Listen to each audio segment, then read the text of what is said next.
Released more than 10 years ago, the first Deus Ex was a game ahead of its time, blending together role-playing, shooter, and stealth elements with an emphasis on dialogue-driven storytelling and level designs that give players freedom and choice. Now, Eidos Montreal and Square Enix are reviving the franchise with Deus Ex: Human Revolution, aiming to use the ideas that made the original so great to create a more modern game.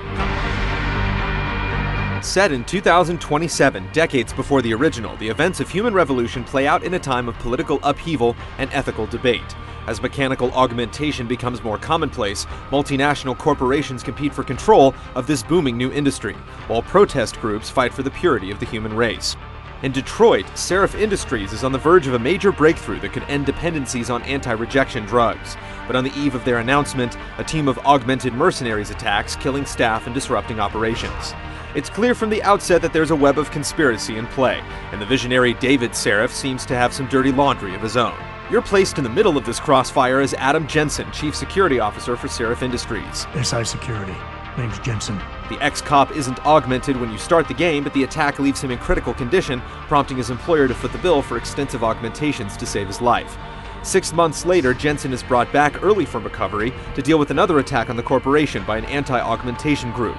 But the details of this break-in seem sketchy, setting Jensen on a global search for clues to find out what's really going on.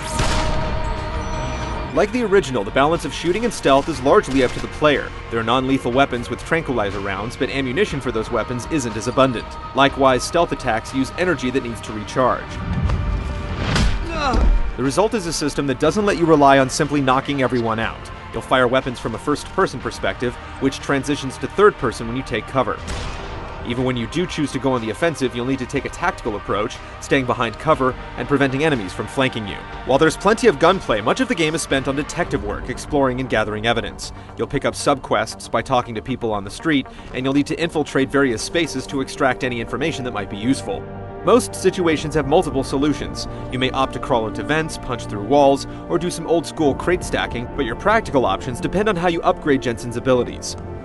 A flashy combat skill like the Typhoon, which sprays explosive rounds in every direction, gives you an edge in combat, while a cloaking enhancement will greatly improve your sneaking game. Pritchard, I'm in. Nicely done, Jensen.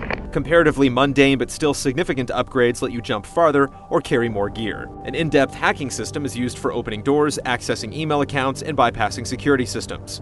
Hacking a terminal involves capturing nodes while preventing security from shutting down your access point. It's a challenging and time-sensitive endeavor, requiring additional augmentations to be truly effective. There's an element of risk. A bad hack in the wrong location can attract unwanted attention. Access denied. Sometimes the best solution may be to talk your way in, navigating dialogue trees to persuade a character to see things your way. You'll be able to choose from attitudes such as empathy, humility, and reason, and because the reactions to your choices are somewhat randomized, you'll need to decipher each character's mental state and respond appropriately. All in all, Deus Ex: Human Revolution is shaping up to be a deep RPG experience with a fleshed-out world, moody soundtrack, and several nods to the original that fans should easily appreciate. Will it live up to the Deus Ex legacy despite some differing design choices, and can it successfully convert new players to transhumanism? Find out in our full review when the game ships this August.